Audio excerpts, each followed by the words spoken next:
for today's video, I want to be taking a look at the brand Fugazi, however you pronounce it. Taking a look at the brand as one of the best upcoming, if you will, Instagram streetwear brands out right now.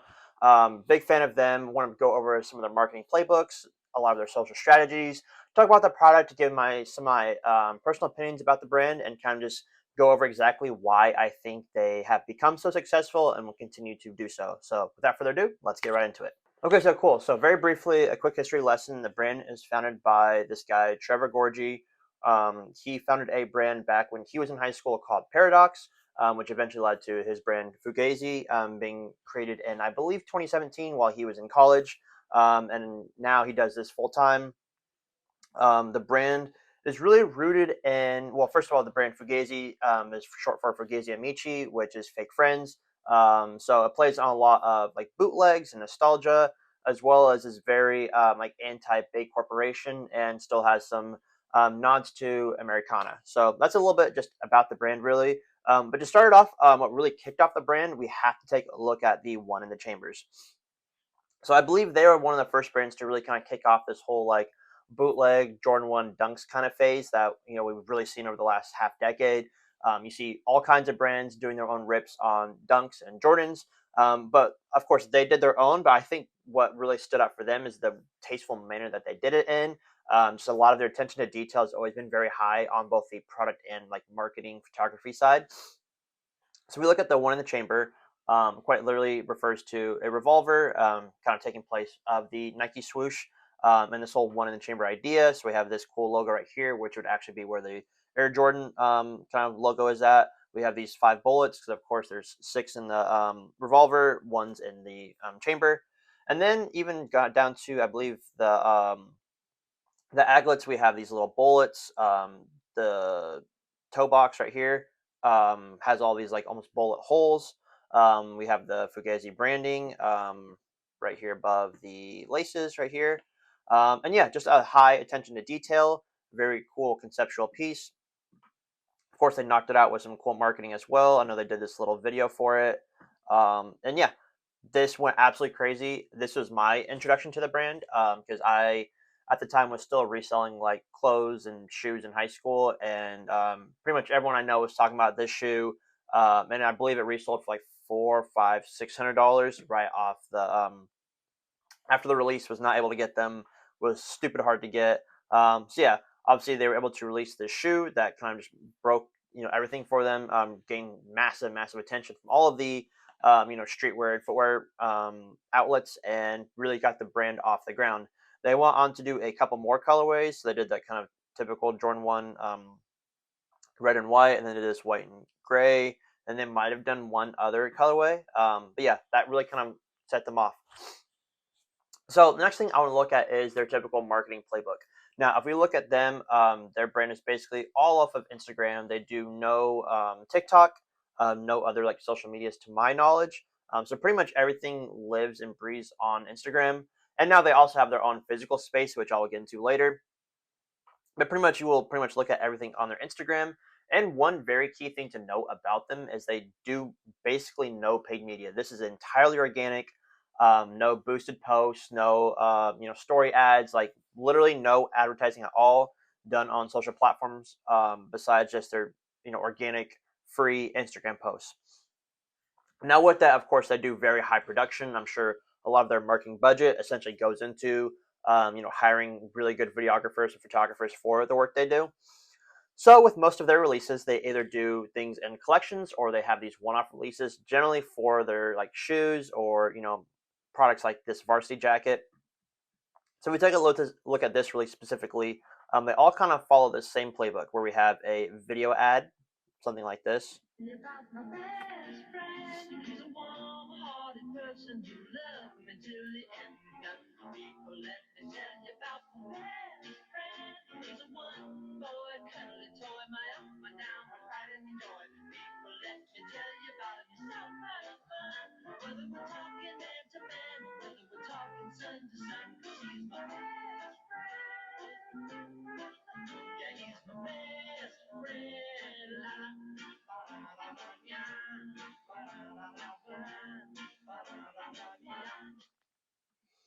So of course, showcasing the reversible parts of the jacket and this whole storyline of spend more time with yourself.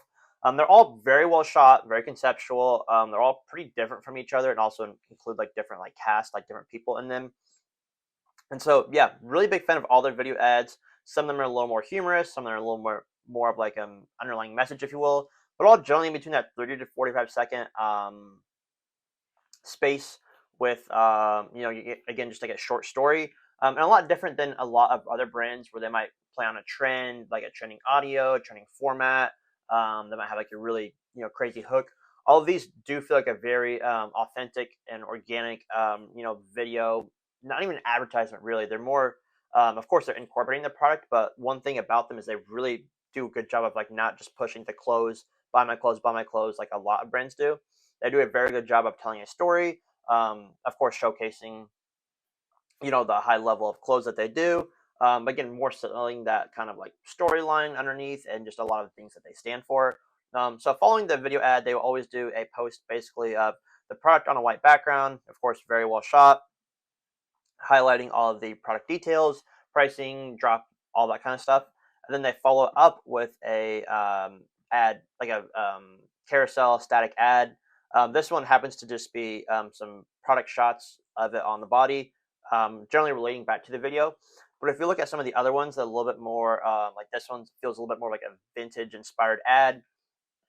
And this is a lot more typical of a lot of their other releases. If you scroll even further down, we have this one for what they called the Fats, the shoe that they did. So a lot of them I think are really, really well done. This one right here, um, pop quiz: which scenario are you more likely to survive? Defusing a bomb or climbing Mount Everest? Again, all of them relate back to that video ad. So it feels very brings everything together. Very intentional, I would say, for a lot of stuff they do, and it makes a lot of sense. And yeah, each like release feels like its own moment, and I think that's a really key differentiator. Every collection or individual piece release, like the shoes, like the varsity jackets that we see, feels like their own individual moment. It's telling a separate story within a much greater story of just the whole brand ethos. And yeah, I think their marketing is very, very dialed. Clearly, all of their marketing budget just goes into doing very good, again, photography, videography, creative direction, whatever is involved with that. And yeah, I love that they do no paid media, and it just goes to show they've amassed 178,000 followers, which is very, very hard to do without paid media. In some regards, like just basically about every other brand that you see out there that's at this similar level, if you will, like a Basket Case Gallery, like a Bad Sun, like a House of Airs. Actually, House of Airs might not as much, but the other two I know definitely use at least a little bit of paid media, even if it is just some occasional boosted posts or story ads and things of that nature. So fully organic. And yeah, just love to see it. Really dope.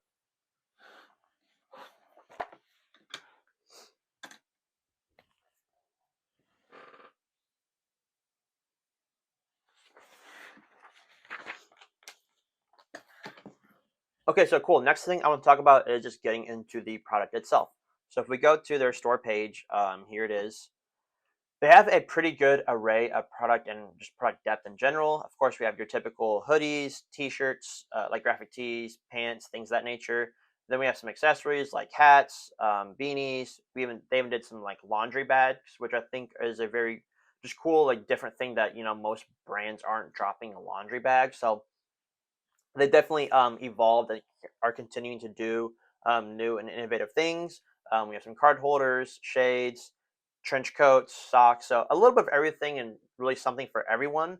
I think in terms of like pricing, they definitely price themselves as a bit more of a higher end streetwear brand, but still not quite like luxury. Like t-shirts are 48 bucks, which I think is a pretty solid price for both the consumer and from the business side. Of course, they have to make money and have good margins to do a lot of this really good work, especially because this is obviously full time for them. I believe there's a couple people employed now.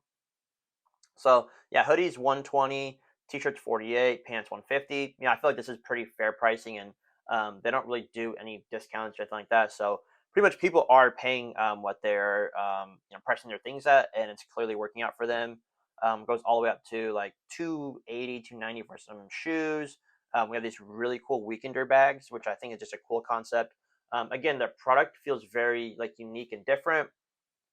Definitely some releases or collections feel a little more like not as unique than others. But products like this are a big example of why I think they do so well. We have this weekender bag, which is essentially just like this kind of larger like tote kind of bag. But they have this little bullseye embossed print on the side. It's really cool conceptually. Clearly did well. They sold out of all three of these colorways or even materials. Another thing to note, they experiment with a lot of different materials like this black ostrich, this olive canvas, or even this pony hair. So yeah, just a lot of things I think they do well that you don't really see a ton of other brands do. One thing they also tapped into recently are these Western belts, which I believe have done pretty well. And I've actually begun to see more and more other brands actually do stuff like that. And even if we go to like this snap flannel right here, prime example of you have your typical flannel, but then they really elevate the product with this kind of Western embroidery feel, and then further with this these like Western like snap buttons. Yeah, just looks really cool. Again, I think it's a pretty fairly priced at 128. For me personally, I only have this one jacket. The quality's pretty good. I like this one conceptually because it's a caddy jacket, like literally what you'd see someone at the Masters, like the caddy wear. Has this actual like print as well. It's like a rip on Masters. So I like that they do a lot of graphic rips. I also like that they do a lot of conceptual pieces that just no other brands like dropping, like a caddy jacket or even like laundry bags are pretty infrequent. So on the product side, I think really good. In general, I've heard quality is like pretty good. I know some people have had complaints from time to time, but for the most part, I think quality has been on par with what you're getting, and it's overall like pretty solid. Like I like it. Definitely very different. Some products are definitely a little more different out there than others, and they all kind of feel again within that same storyline and ethos of the brand, and they tap into a lot of different kind of just spaces, if you will. Like you see a lot more like Western themed pieces here. I think from the most recent one or two collections, but yeah, overall super super solid. So building off of that product depth, one thing I didn't really talk about is their shoes. So I think personally that their shoes are one of their biggest advantages of why they do so well and why they continue to do so well. So of course we started here in the beginning. We have the one in the chambers. So essentially more or less a rip on a Jordan 1. Again, nothing groundbreaking, but still I think they at least did it in a very tasteful manner and didn't just rip the logo, right? Like you might see other brands that do it. They might change the colorway and put their logo on it, right? Like they at least went all out with that. Following this, they did this what they call the slugs, which essentially just a dunk rip. But again, they did made it very conceptual with the gun replacing like the Nike swoosh. I believe all of this artwork was done in house by I think this artist that I tap into, Simon. He does a lot of work. I believe he did this one, and then they have all the actual art right here that was used on it. So they have that. Again, the aglets, we have these little like shell casings, the bullet holes on the toe box. Yeah, just very conceptual, even down to the sole. We have the shell casings. Looks very cool. But moving beyond that, though, they've really tapped into a lot of other footwear. So we have like these 2 cent loafers, which are pretty cool. I know people are a big fan of these. I heard quality is very, very good, and even small details like the this little scent that's put on the in the middle here is actually the founder Trevor. He's like put his face on it essentially like that. And then they've done multiple iterations of that one. So they did this colorway as well. Really, really cool. And so they do a lot of very different footwear. And one thing to note about footwear is that it's obviously very, very expensive to do the samplings and moldings and things like that. And for even other brands that we see do footwear, like maybe your Bravest Studios or like Aikido Wears, they play a lot more on just like doing different kinds of molds and things like that, which I think are definitely a little bit cheaper than doing like this really unique footwear design that we see here. And also, I know Fugazi does a lot of their production in Portugal too, so I definitely think it's also higher quality and also just more expensive. But yeah, again, we have these fats, which are like a kind of their own take on that Margiela Gats, if I remember correctly. Really cool, and then of course they really just nail it with the marketing side. More 2 cent loafers because clearly those have just been a staple for them. And then we have these bootstraps, which I'm personally a big fan of. I don't own these; they're pretty nice price tag at $292, but they use Vibram soles. Of course, they have a lot of the details like the where the laces are held. It's like these little hands right here. So again, just a lot of small details that they use in all of their product. And I think just goes a long way to really showcase why they're so good. The Tibets are another kind of their take on a mule. These are incredibly popular. I know a lot of people are always asking for new Tibets. Um, and they even did something like these censored shoes, which are just really conceptual. I think it's pretty cool. Almost reminds you of like again, like in a video game, if something like censored or blurred out. That's kind of what the vibe is. How wearable these are, I don't know. But yeah, conceptually, I like them. I'm a big fan. And I know they did a really cool release for these, for like a little pop up thing they did. But yeah, personally, I don't see another brand out there doing footwear like them. At least in like the I guess Instagram brand space, if you will. Again, a lot of that is because it's quite expensive. That's a big reason for it. And yeah, they just do a very good job with it. I'm sure other brands that are at the same level, kind of like those ones I mentioned before, probably could be experimenting with footwear. But again, just hats off to Fugazi because they're doing it very well. They've kind of created a couple silhouettes that worked really well for them, like the Tibets, like the bootstraps, and they're obviously able to charge a pretty penny for them. And of course, their also cost per product is a lot higher than any other thing they're releasing, most likely. But I'm sure they still have really good margins and just provides a very good, again, cash flow for the brand and a big contributor to their success. Okay, next up, I want to talk about collaboration. Now, they're not a brand that does a ton of collaboration, but it's worth noting the collaborations that they have done. So the first one that I have right here is this collab with Absent, another pretty big brand, I believe, based out of Chicago, if I remember correctly. Yeah, they did this entire collection. I know they did a hoodie, I believe, referencing like a RAF, the Virginia Creeper hoodie. They did a couple different references with this. I also like that they created their own kind of collab logo. So we have this Absent, like a almost like anarchy logo, and then we have the Fugazi. They have this motif that's like this hand and then like a dagger. So yeah, it's pretty cool. They did this like all over print on the double knee pants. They have it on that again that jacket. Think they have right here this whole collection. Okay, so they have this one right here. There is the RAF Virginia Creeper rip. A lot of cool graphic tees. Again, pretty wide array of product. We have like this ring. I believe this is like a necklace, card holder, cardigan, all kinds of stuff. I think on the product side, it's pretty good. I like it also wasn't just slapping like two logos together. Like I feel like they at least um, made their own kind of collab logo and then also did a lot of product outside of that. Especially with this idea of have you been absent lately? That's a big like saying or slogan for the Absent brand. So yeah, really cool collaboration that they did. This was back in 2021. And the next one worth noting is this one with Unsigned Rags. Now a little bit of the lore. I believe Trevor, the founder, used to work at Unsigned Rags. They are basically a like vintage slash designer reseller in Cali. And so I think that's what got him into fashion. So it made sense for him to work with them on an actual collaboration. The product, I like it. It was different. It was good. This everything is a copy tee. I was a big fan of that one. And of course, they really bring it all together with the People who have been ad diagnosed marketing. with glioma have many questions. How did I get this disease? What are my treatment options? How will this affect my loved ones? You need answers, which is why we offer a free lookbook compiled by industry professionals who have treated unsound glioma. Call toll free at 8. So again, they're constantly doing these different video ads that are all like very different from each other. And I like that the brand really just doesn't take themselves too seriously and invokes a lot of humor with a lot of the stuff they do. So yeah, their collabs have been obviously well leveraged from when it makes most sense. I believe they did maybe one more Unsigned Rags collab. Maybe I'm wrong. Yeah, they've leveraged collaboration in some ways, and when those make sense. But for the most part, the brand really has been built off of just the brand doing its own thing and not really worrying about trends or collabing with other brands and things like that nature. Now, it is worth noting that they did just land a DSM collab, which is very big. If you're not familiar, DSM is a massive, massive, massive retailer for the biggest fashion brands like in the world right now.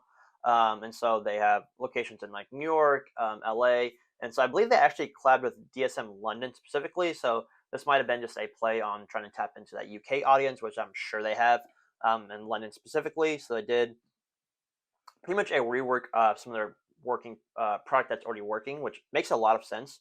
Obviously, DSM plays a lot on like the black and white color, so it makes sense that this whole color palette was all these like again black and white, kind of muted tones.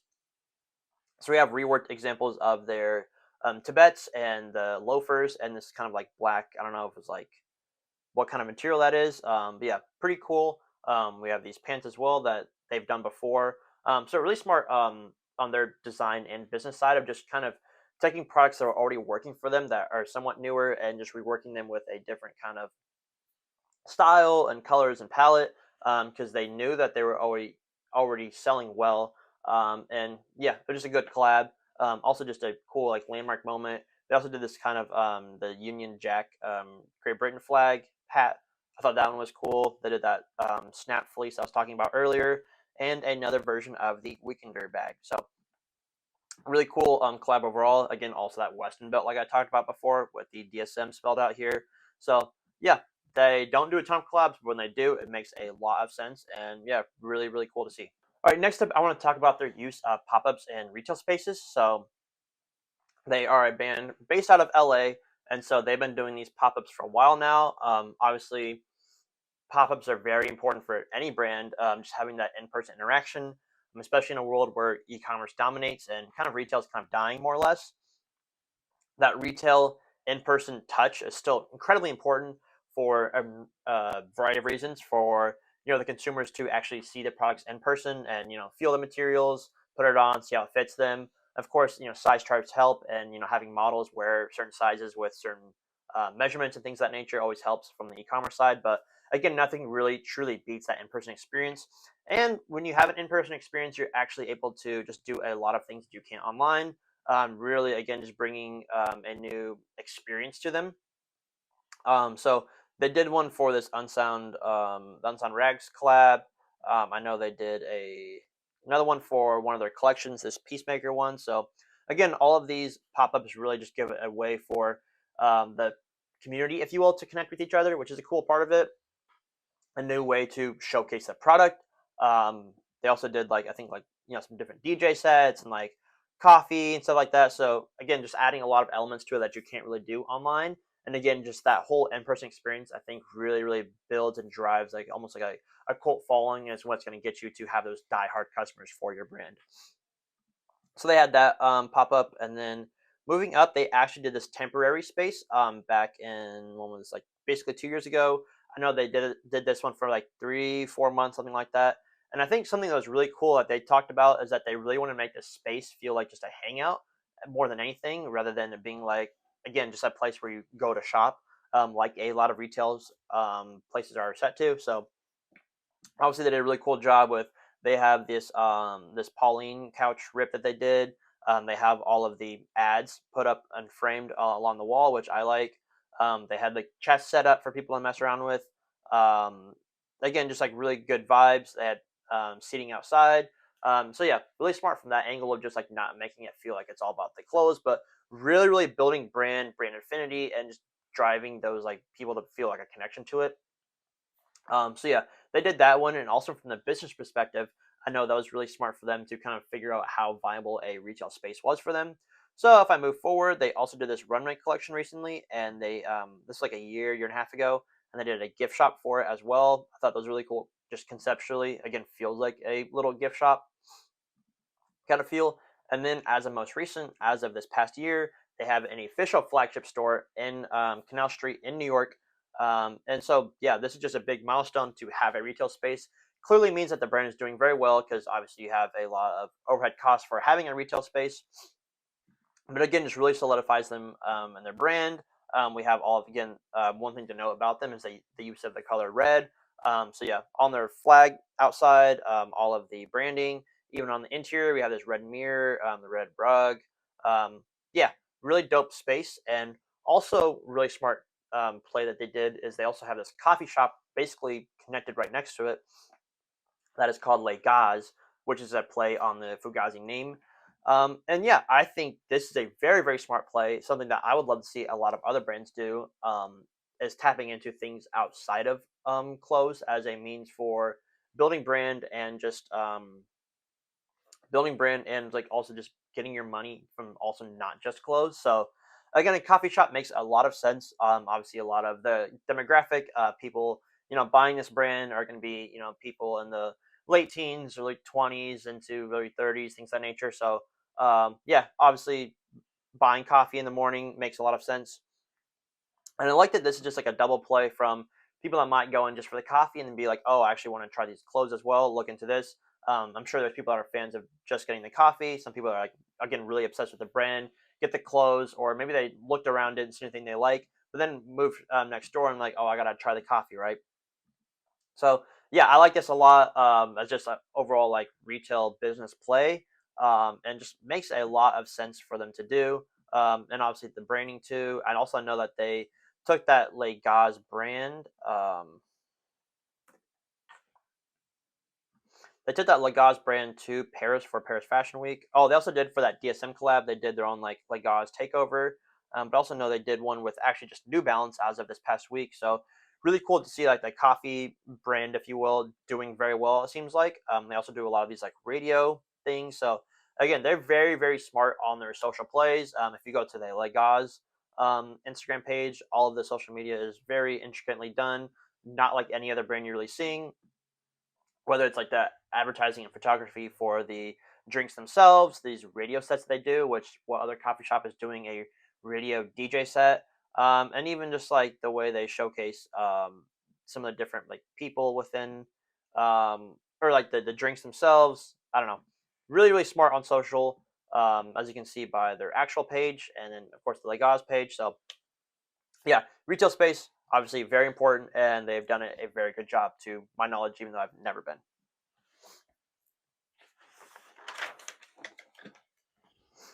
And then lastly, it's worth mentioning that they have done 2 runway shows now, so obviously it's very big for fashion.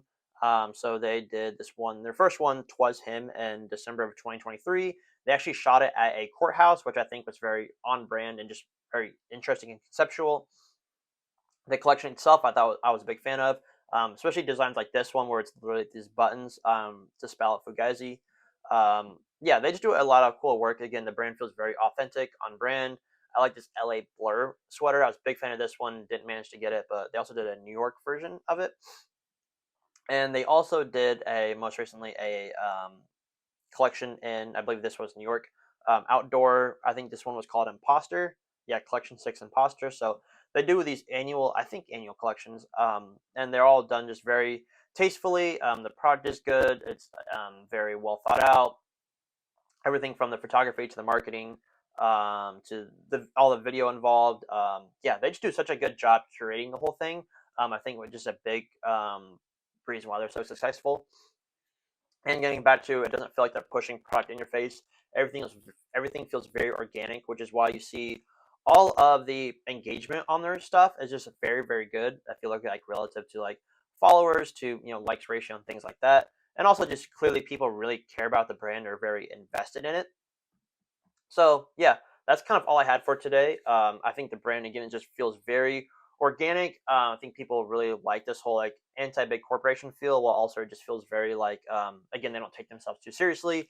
The brand does a very good job of delivering good products. So of course the marketing is very good, but even if you have good marketing, you still have to have good product to back it up. Otherwise, your sales are not sustainable. So yeah, very, very, very good marketing. I love that they do no paid media, something they've done from the beginning. Really smart, especially if you're able to do it well, because that is something that most brands just cannot do, quite frankly, to actually still maintain a high level of sales. And yeah, I think their clothes are very good, and also again, getting back to their footwear, I think they do better than just about any other like again Instagram like brand. They do a very high level of footwear. I think that's a big selling point for them.